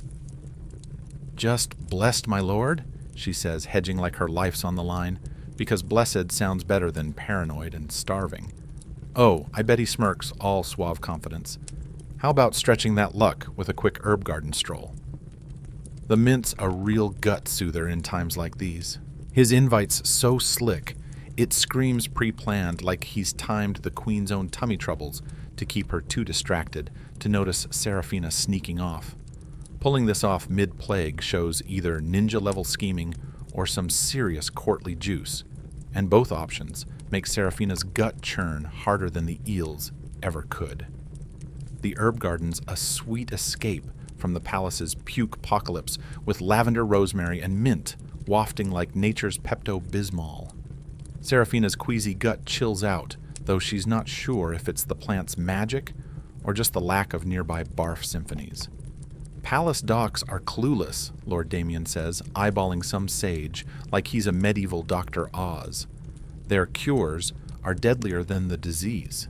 Real healing's in knowing which herbs fix you and which grub won't send you sprinting for the privy. His nerdy know-how on plants and safe eats ping Seraphina as weirdly niche for a noble who's supposed to be all about jousting swordplay and rocking snazzy doublets. This guy's herb lore screams either closet botanist or shady survivalist with a side hustle. You're quite the plant guru, my lord, she says, fishing to see if he's just a nerd or packing some ulterior motive. Court's a jungle, he replies, flashing a grin shadier than a back-alley deal. You learn to fend for yourself when things get dicey. Knowing what keeps you alive's pure gold when your haters run the kitchen. The hint that the morning's hurlfest might not be a whoopsie lands like a cannonball. Poisoned food at a royal bash. That's next-level evil, making the usual court scheming look like kids bickering over marbles. You think someone spiked the eels on purpose? She blurts, instantly regretting how dangerous that sounds out loud. I think Damien says, picking his words like he's defusing a bomb when half the court's hugging chamberpots smart monies on checking all angles. Like maybe some folks' tummy tantrums were custom ordered. Trekking back to the palace, Seraphina's brain reels from this crash course in Courtly Conspiracy 301, food as a weapon. Every meal's now a potential food fight with actual casualties, and every cook's a suspect in a chef's hat. The afternoon caps with grim news. Evangeline's joined the sick list sprawled in their shared closet room, with symptoms screaming, "This ain't just bad fish." She's bad enough to need real help, assuming the palace quack's leech and mercury routine doesn't yeet her to the afterlife before the poison does. 3 days post-puke apocalypse, dawn breaks with an arrest so stage-managed it feels like someone's been scripting it since before the eels turned toxic. Seraphina's yanked from sleep by the clomp of armored boots in the halls. Not the usual guard shuffle, but the urgent stomp of guys with a hit list and a bad attitude. Cordelia bolts upright like a cat hearing a can opener, whispering, "They're coming for someone." Who they or someone are is a creepy mystery, but her tone screams, "Are we just watching, or are we next?" The answer storms in with Captain Edmund Grimwald, the king's top snooper, whose knack for squeezing confessions makes him the palace's scariest VIP. He barges into their closet room with 6 goons who look handpicked for brawn over brains, their faces saying, "We don't do paperwork." "Miss Evangeline Thorne." Grimwald booms, waving a scroll longer than a CVS receipt. "You're summoned to His Majesty's Council to spill the beans on your shenanigans, pals, and maybe some realm-endangering side hustles." Evangeline, still looking like death warmed over from her feast-fueled gut fiasco, hauls herself up with the grace of someone who's rehearsed this moment in front of a mirror. "I'm ready to serve His Majesty," she croaks, her voice wobbling like she knows serve means less heroic duty and more medieval lie detector with thumbscrews.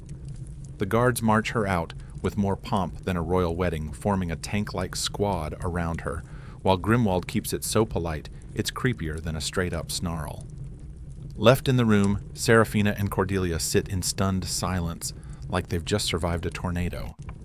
Evangeline's absence feels like a black hole, sucking up all their unasked questions about loyalty survival and how deep this courtly quicksand goes. "She knew this was coming," Cordelia mutters once the boot stomps fade. "Did you clock her outfit? Fresh chemise-braided hair, best stockings. Nobody sleeps in their Sunday best unless they're expecting a VIP mugshot." The hint that Evangeline prepped for her perp walk, either tipped off by an insider or guilty as a fox in a henhouse, sparks questions about what she's been up to and whether her roommates are about to get dragged down by proximity guilt.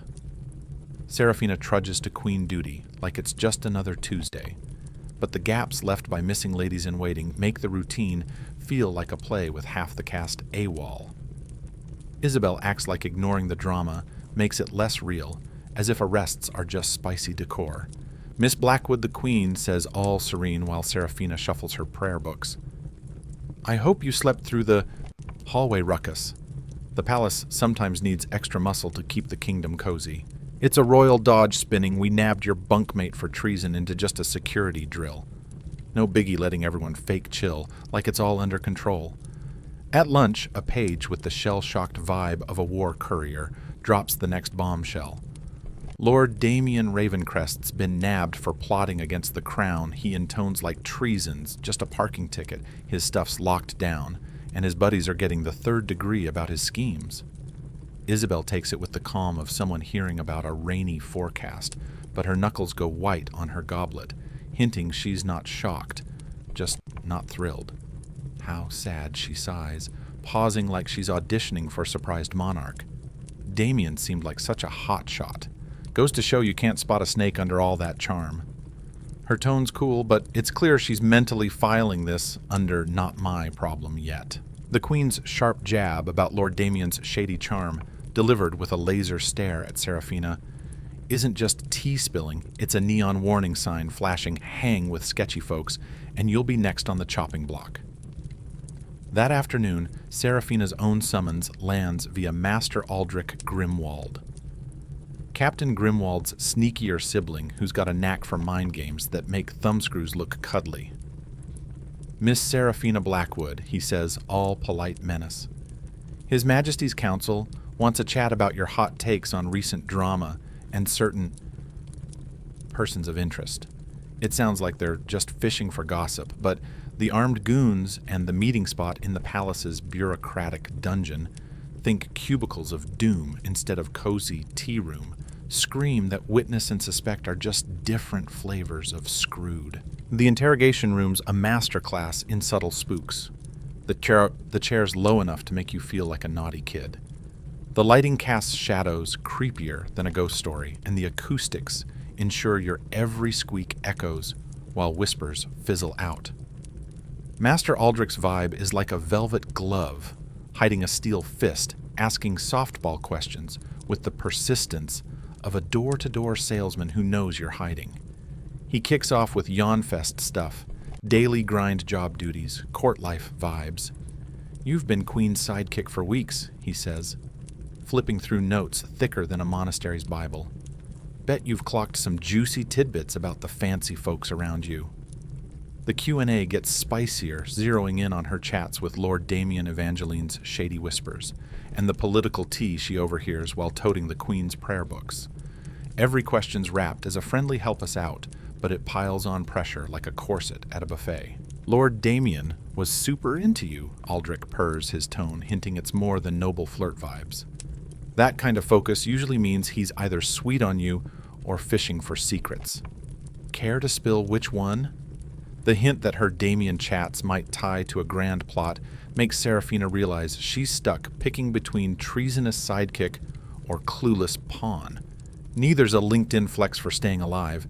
He was just polite Master Aldrich, she says, tiptoeing between truth and not getting yeeted to a dungeon. Never said anything unkingly. "Oh, sure," he nods, all fake buddy. "Clever plotters don't blab to randos. But they might snoop about the Queen's schedule or private gabfests." "Did Damien ever get nosy about Her Majesty's to-do list?" The grilling drags on for what feels like a medieval marathon. Aldrich acting like he's got the script, and she's just auditioning for snitch or sucker. Saying no gets harder when the vibe screams spill or we'll get creative. It wraps with Aldrich praising her team spirit, while dropping a not-so-subtle, "We'll call you back. You've been a peach, Miss Blackwood. Keep that crown loyalty by tattling on any dodgy chats you catch. The kingdom's counting on snitches like you." Back in her closet room, Cordelia's packing Evangeline's stuff with the efficiency of someone who's cleared out busted roommates before. Clothes and trinkets vanish into a chest, headed to wherever Evangeline's cooling her heels, assuming she's not already leached to death. "They grilled you about Damien," Cordelia says, not looking up. And Evangeline's Sir Marcus chats. Probably the feast food, kitchen access, and every other detail they can twist into a conspiracy yarn. Her knowing the quiz topics without being there screams either witchy vibes or a gossip network juicier than a tabloid. "How'd you know what they asked?" Seraphina probes, bracing for a plot twist she's not ready for. "'Cause they hit me with the same cues yesterday, Isadora the day before, and likely everyone who's breathed near Damien or Evangeline in weeks," Cordelia says, locking eyes. "Real question's whether you fed 'em what they wanted or stuck to the truth. Those ain't the same, and picking wrong might decide if you're still breathing next month." That evening, the gossip grapevine drops a bombshell. Sir Marcus Blackthorn's been nabbed alongside 3 other courtiers whose names Seraphina's heard tossed around in the shady chats and power plays she's clocked while playing royal prop.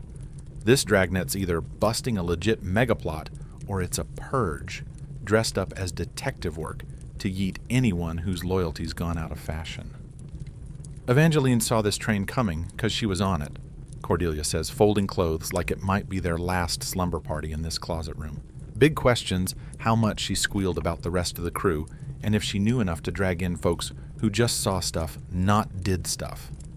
The idea that Seraphina's neck's on the line, not for scheming, but for accidentally eavesdropping, spikes her stress to screaming into a pillow levels. Realizing her gig makes her a walking WikiLeaks. Whether she's loyal or just clueless turns every chat and side-eye into a potential boomerang that could knock her out. Lying in her creaky bed with the palace halls echoing like a medieval SWAT teams on a rampage, Seraphina muses that her crash course in court politics has gone from fun trivia to survive or die pop quiz. The power games that looked like fancy reality TV from afar are now a brutal Hunger Games up close. Knowing tomorrow's packed with more grillings, arm-twisting, and choices that could make or break her survival keeps her eyes glued to the moldy ceiling, every shadow looking like a ninja assassin, and every creak sounding like doom in boots. The starry-eyed gal who pranced into court, dreaming of ball gowns and bay, is long gone, swapped for someone who's learning that staying alive means mastering skills no etiquette tutor covers, and bending morals that'd make her old self clutch her pearls in horror. Tuesday morning kicks off Queen Isabel Thornwick's trial with the kind of over-the-top pomp you'd expect at a coronation, except this party's more guillotine chic than crown polishing. The Great Hall's been pimped out into a courtroom that's equal parts dazzling and dreadful, dripping with royal bling to scream the king's got this, while sporting scaffolding for the full judicial drama-rama. Seraphina's stuck with the Queen's skeleton crew of attendants, a sad squad that's dwindled as ladies-in-waiting have either bolted, been busted, or caught convenient coughs requiring a long vacay far from the palace.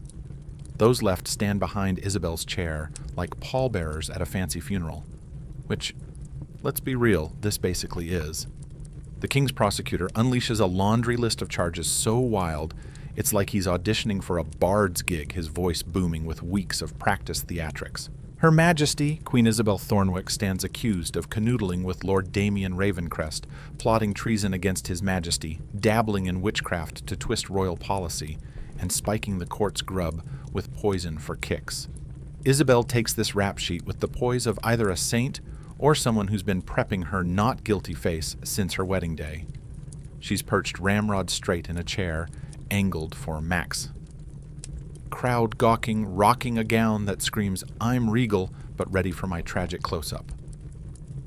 "Your Majesty," the prosecutor drawls, waving a scroll thick enough to convict a small army. "How do you plead to these spicy allegations from the crown's loyal fans?" Isabel's reply rings out clear but not sassy, like she's reading from a script titled How to Deny Everything with Class. "I've been a kick-ass queen. My heart's always been Team King, and these charges are just hater fanfic cooked up by folks chasing their own glow-up, not the kingdom's good." Her denial's a masterclass in dodging bullets while throwing shade, hinting the whole trial's a political hit job dressed up as justice.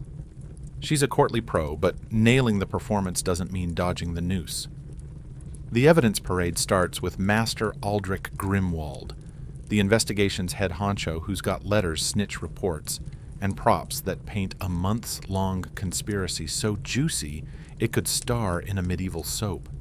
His delivery's so slick, even dodgy evidence sounds like a slam dunk, especially for a crowd that's already picked the verdict.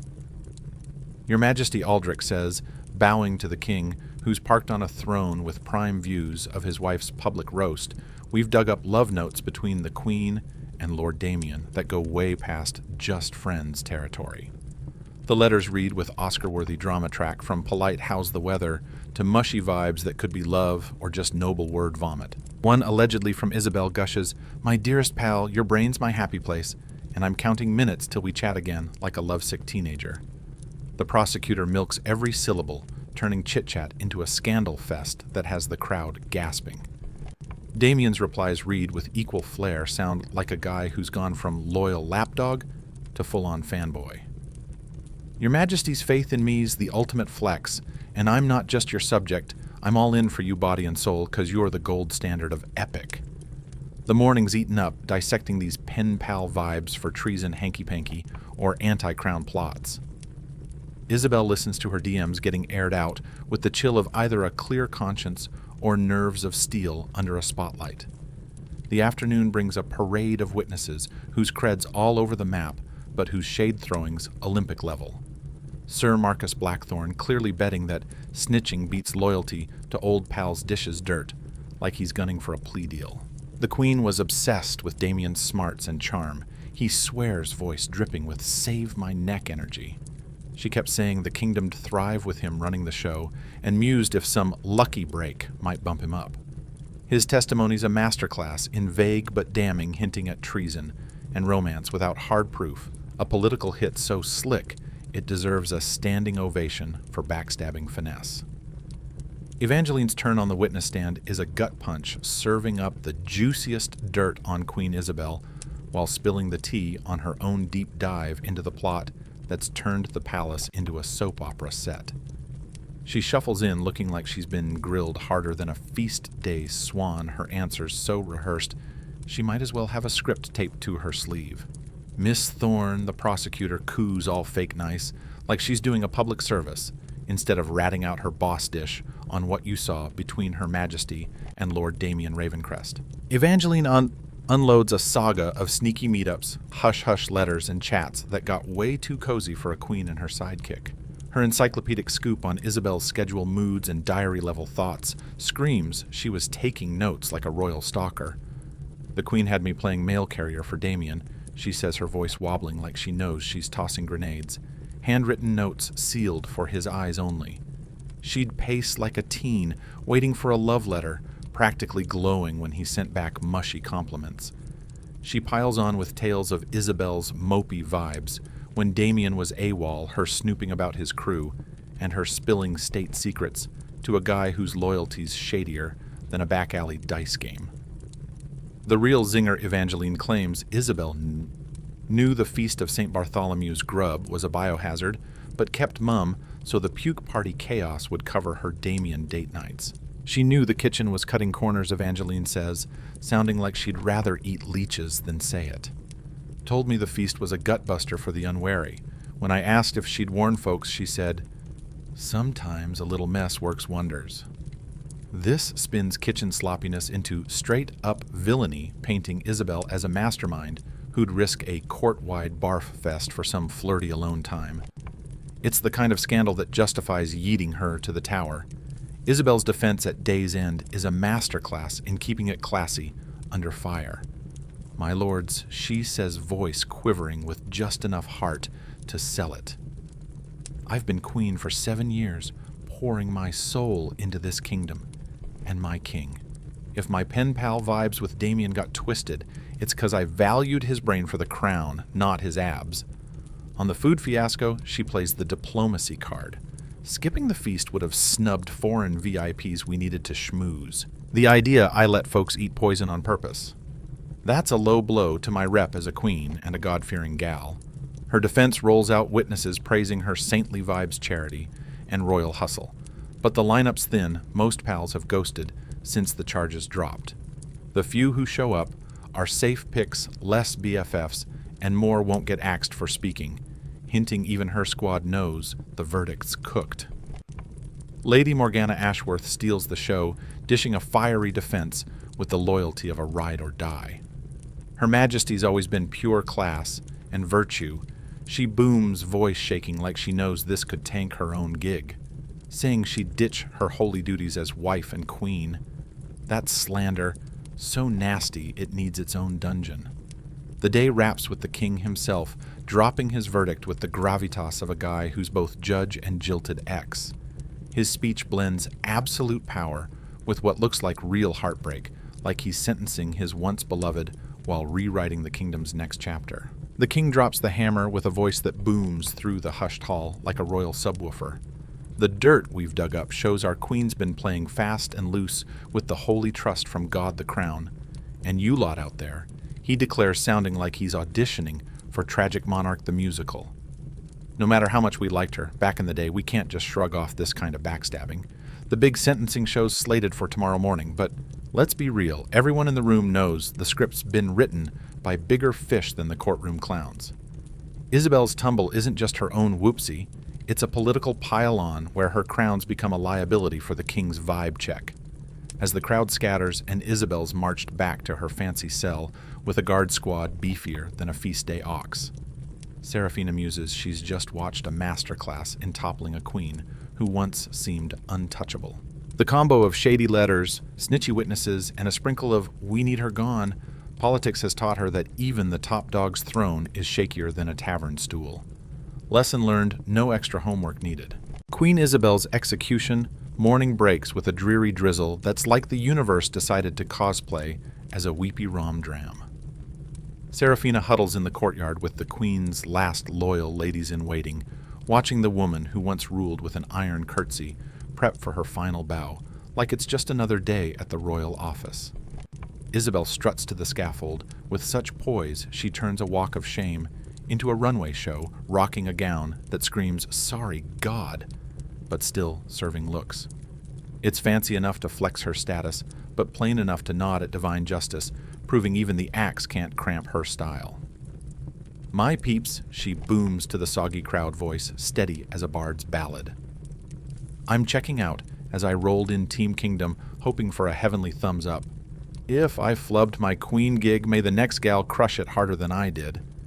Her speech is a tightrope act, no my bad, but enough humility to keep the crowd from heckling. Even with a date with the headsman, she's playing the crowd like a pro. Though all that savvy couldn't dodge the political guillotine. The chop itself is quick-handled with the slick efficiency of a guy who's done this too many times to fumble. One swing and Isabel's out less fanfare than a royal appetizer tray. The queen who once had everyone's fate in her manicured grip is now a footnote in the crown's drama log. The palace shifts gears faster than a gossip rag, and by noon, Seraphina gets the boot via Lady Morgana, who's clearly dodged her own firing squad by flipping allegiances like a pancake pro. "Miss Blackwood," she says all fake sweet, "you're off the royal roster." The convent of Sancta Dolores rolling out the welcome mat for you to nun up and ponder God's mysteries. It's not a career pitch, it's a one-way ticket to holy lockdown, and the or else vibe screams take it, or test the dungeon's hospitality. Seraphina's 3-day cart ride to the convent is a bone-rattling trek over roads that make palace potholes seem like silk sheets with her worldly goods and shattered courtly fantasies crammed in the back. The convent's a grim stone maze that makes her old palace digs look like a 5-star resort. The sisters greet her with a chipper vibe that's either saintly zen or just we've given up on cozy.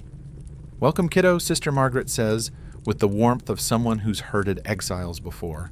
God's got better perks than courtly clout, but it takes some praying to get the memo. Convent life's a boot camp of dawn to dusk drudgery, swapping royal whims for divine flexes. Seraphina's up before sunrise, chanting scrubbing floors to humble her soul, and copying holy texts till her hands cramp all, to keep her mind off the secular tea. It's court-level hustle, just with less velvet and more sackcloth. The chores, scrubbing, gardening, scribbling, are stuff she watched servants do at court, not starring roles for her. She polishes floors nobody cares about, grows veggies for folks who've sworn off flavor, and transcribes wisdom she reads but doesn't vibe with. The grind's a solid distraction from brain tangents that veer into what if I'd snitched territory. The sisters treat her with kid-glove kindness like they know she's here on a political timeout, but nobody says it out loud. Chats stick to chores, or Jesus dodging backstories that might spark awkward. "So why'd you get banished" vibes. Chapel bells in 10, Sister Anne says, demoing floor scrubbing like it's an Olympic sport. Evening prayers run an hour, then silent time till dawn. Silence feels like a gut punch at first, but once you tune into God's channel, it's better than your brain's noise. Spoiler, the quiet's more suffocating than soothing. Without court's constant chaos, Seraphina's haunted by Technicolor flashbacks, lugging Isabel's mirrors, sniffing pricey perfumes over B.O. hearing gowns swish like a silk symphony. Worst of all, she sees ghosts. Evangeline, who snitched to save her skin, Damien, whose flirty schemes ended in a necktie party, and Isabel, now less royal boss and more doomed diva, who chased love and torched everyone in her orbit. Nights at the convent of Sancta Dolores hit Seraphina with dreams so vivid they make her old court life feel like a 4K rerun. She's back lugging fancy props for hours, decoding shady small talk like a pro, and watching pals vanish into the royal shredder. These snooze flicks are more draining than scrubbing convent floors, leaving her groggy and rattled in ways even a dozen Hail Marys can't fix. Months slog by in a numbing loop that makes time feel like a cosmic prank, endless, yet pointless. Seraphina glides through prayers and chores like a robot, keeping just enough emo distance to avoid a meltdown.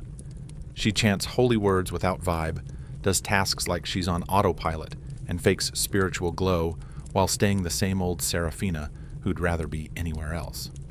Worldly gossip trickles in via visitors who deal with the suits running even nunneries. Seraphina hears a new queen's been crowned and court's still a glittery snake pit of rituals and backstabbing chugging along like Isabel's epic flop was just a hiccup. They say the new Queen Catherine is young and a total babe. Sister Margaret drops while they yank weeds in the veggie patch, growing spuds for folks who've sworn off fun. She's got killer wrecks and fresh ideas to shake up the kingdom. Hearing about another starry-eyed gal diving into the courtly meat grinder makes Seraphina realize her saga's not a one-off tragedy, but a reboot that'll keep airing long after she's dust in this holy jail. Years pile up like laundry, turning her wild court days into a faded Polaroid. Seraphina ages in Sancta Dolores stone walls, her hands turning to sandpaper from scrubbing her face, losing the glow that once had lords like Damien tripping. The chick who rocked gowns worth more than a village's GDP now rocks 2 scratchy wool habits and calls it a win. Writing kicks off as her DIY shrink, a way to tame memories that swarm like bees during the convent's silent hours. She scribbles her court life with CSI-level detail, knowing her diary's likely destined for the fireplace, rather than a bestseller list. The cage might bust open, she jots on a windy winter night when the walls feel more snuggly than suffocating, but the birds who fly out are messed up for life. They lug around ghost-bling flashbacks of pretty prisons and the tea that freedom's not just no locks, but knowing a cage when you see one silk or steel. Scribbling gives her a purpose sharper than praying for divine Wi-Fi, turning her days into more than just don't die of boredom.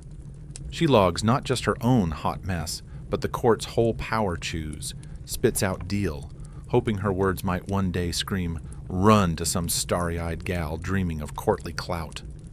The midnight bell clangs as she raps its bronze vibe, bouncing through dorms where other sisters snooze content with their holy surrender. Beyond the walls, the world keeps twirling its deadly tango of ambition, and wipeouts minting new losers and survivors who'll limp to their own hideouts. Seraphina shuts her journal and preps for bed, tuning into the wind, rustling the trees. Far-off church bells toll, chirping about time change, and humans chasing dumb dreams in fancy threads. She tugs her rough blanket tight, letting herself, just for a sec, miss the swish of silk. Sleep creeps in fading memories of dead faces and fatal shade. Tomorrow's another grind of prayers, chores, and silent soup, keeping the world's chaos at arm's length. But tonight, in that dreamy limbo, she mourns the girl who thought charm and grace could fend off the court's meat grinder, and all the other gals who'll waltz into the same trap, their sparkly cages ready to snap shut and shatter their dreams. Sweet dreams, dear listener. Snooze about simpler days when cages were rusty iron, not silky scams, and freedom was more than wisdom won from pretty pain. Rest easy, knowing your own shackles, whatever they are, way less than the ones those palace ladies hauled, serving in a world where power rocked velvet and called it love.